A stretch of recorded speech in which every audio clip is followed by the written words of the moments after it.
हिंद।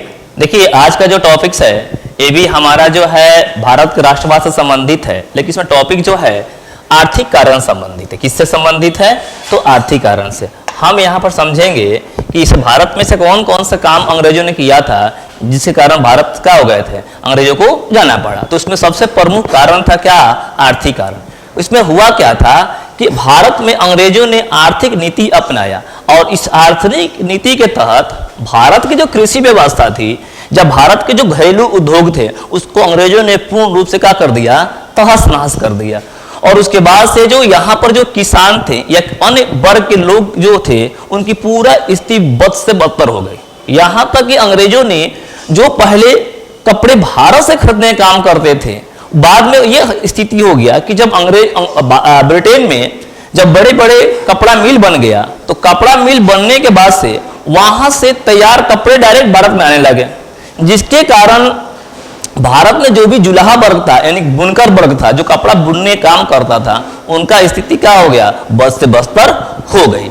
उसके बाद से यहां पर अस्थायी बंदोबस्त की व्यवस्था आ गई और जमींदार को एक निश्चित भूमि का राजस्व का कर वसूलने के लिए सरकार को देना पड़ता था।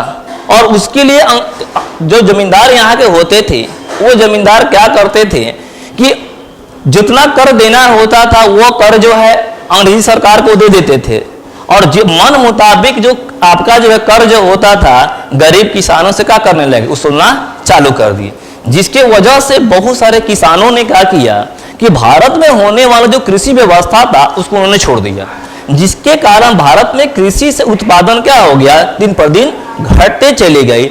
लास्ट में स्थिति तो यहाँ तक आ गए कि भारत के किसान जो है यहाँ से अन्न उत्पादन करना का किया लगभग बंद कर दिया। और वजह क्या हो गया कि भारत देश में भुखमरी की स्थिति क्या हो गई? उत्पन्न हो गई। ओके, उसके बाद से यहाँ पर क्या होता है, सरकारी नकदी फसलों को उगाही अपनी मनमानी कीमत पर करती थी। मतलब कि नकदी की फसल का मतलब हो गया कि हम जो है फसल जो है सरकार को बेचेंगे और कैश हमें क्या मिलेगा?